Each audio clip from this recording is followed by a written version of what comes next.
Before he vanished, Daniel Cross was the kind of young man people in the small town of Riverton, Indiana liked to point to as an example: polite, hardworking, a good kid.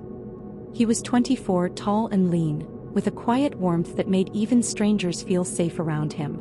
He volunteered at the public library, taught coding to middle schoolers, and always offered to fix Mrs. Danner's porch light or mow her overgrown lawn. But behind those soft brown eyes was restlessness, a feeling that Riverton, with its neat rows of houses and its gossiping diners, was too small to hold whatever storm brewed inside him. He lived with his widowed mother, Margaret Cross, in a peeling yellow house at the edge of town, near the woods that bordered the Wabash River. His father, a local mechanic, had died in an accident when Daniel was 12. Since then, Margaret clung to her son like a lifeline, while Daniel learned to smile for both of them. "Promise me you won't go too far, Danny," she'd always say. "I won't, Mom," he'd reply, though his eyes often drifted toward the river as if it whispered something only he could hear. On July 18th, a Saturday, Daniel left home before dawn.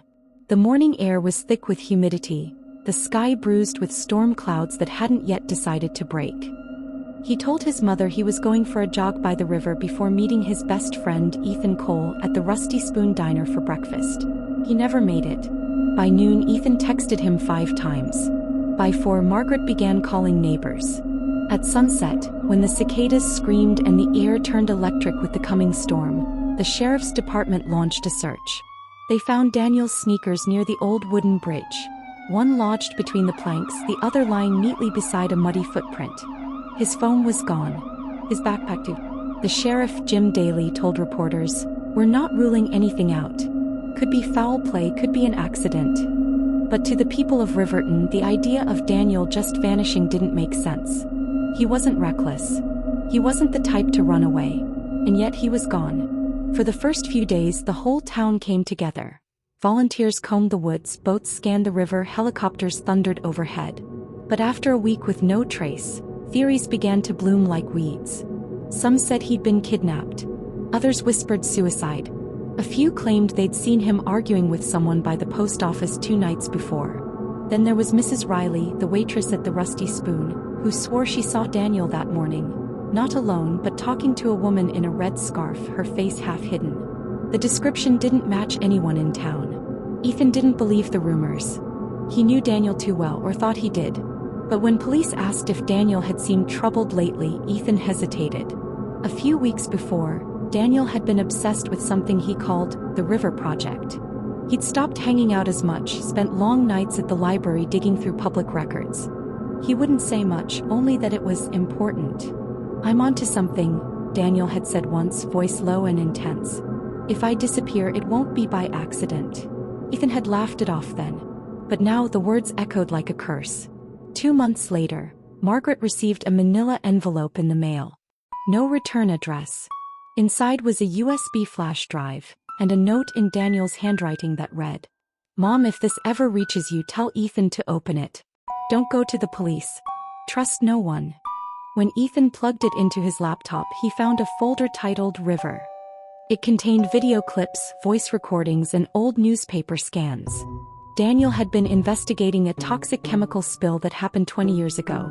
An industrial leak from Wexler chemical plant just upriver. Officially, the company had paid a fine and shut down, but Daniel's files suggested a cover-up. He'd interviewed retired workers, found internal memos, even photos showing that waste barrels had been buried illegally along the riverbank. One recording ended abruptly, Daniel's voice cut off mid-sentence. "If something happens to me, check the bridge." The file ended in static. When Ethan tried to copy the files, his computer crashed. When he turned it back on, the folder was gone. Detective Marissa Harlan, brought in from Indianapolis, took over the case after local authorities stalled. She was sharp, unyielding, and had a reputation for sniffing out political rot. But even she ran into walls. The Wexler Corporation's files had gone missing. Key witnesses refused to talk. The sheriff's department denied receiving any leads. When Harlan requested access to the security footage near the bridge, she was told the system had been under maintenance that entire week.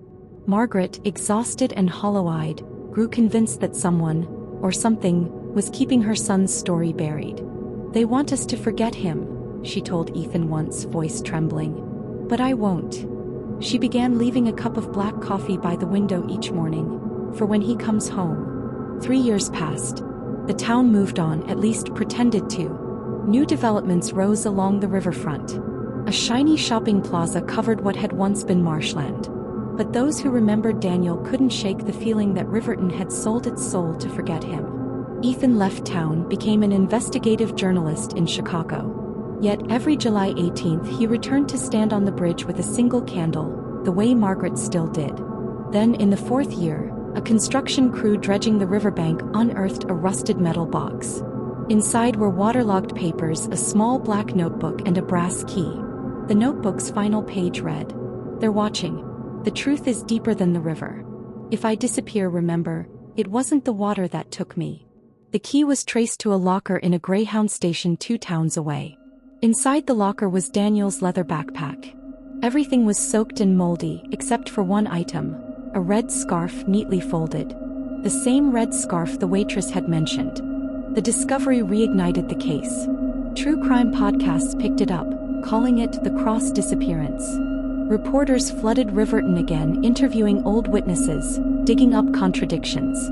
Detective Harlan quietly reopened the file, though the sheriff's office claimed otherwise.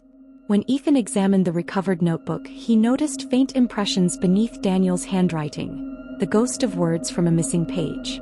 Under blacklight, a single phrase emerged. "Wexler. Contract. Sheriff Daly." It was enough to shatter the illusion of coincidence. Ethan published a feature story in the Indianapolis Tribune, "The Boy Who Knew Too Much." He laid out the evidence of corruption, the chemical cover-up, and the strange disappearance that silenced the only person brave enough to expose it. The story went viral. Lawsuits reopened. The Wexler Corporation's board resigned. But justice, when it came, felt cold. Because no one ever found Daniel's body. Riverton changed again, not in ways people could see but in the way they spoke. You could feel it at the diner, the hardware store, the church potlucks. A hesitation whenever Daniel's name came up. The truth made them uneasy, as if his ghost lingered at the edge of every conversation. Margaret grew frail, her mind slipping in and out of the present. Some days she'd sit by the window and talk as if Daniel were still alive. "He's working late," she'd say softly. "He'll be home soon." One night Ethan visited her after years away. She handed him a small box. Inside was Daniel's wristwatch, still ticking faintly, the glass fogged with age. "Do you think he's still out there?" she asked. Ethan hesitated. "I think some part of him is," he said. "In every person who still wants the truth." 6 months later, Detective Harlan received an anonymous envelope at her office in Indianapolis. No return address, just a flash drive. Inside was a single video file, timestamped July 18th, 7:04 a.m., the morning Daniel vanished.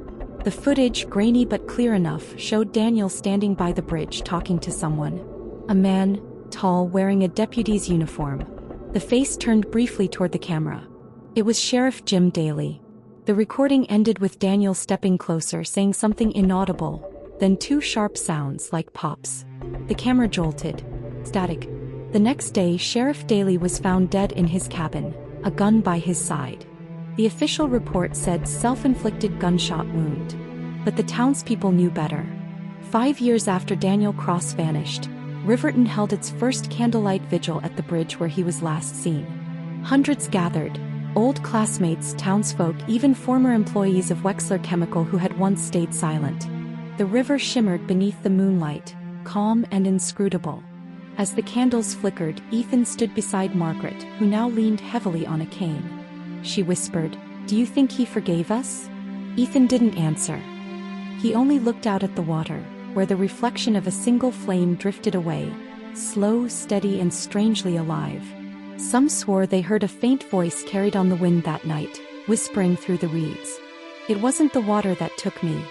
And even now, when storms roll through Riverton, the river rises just enough to touch the bridge's wooden planks, as if reminding everyone that it never forgets.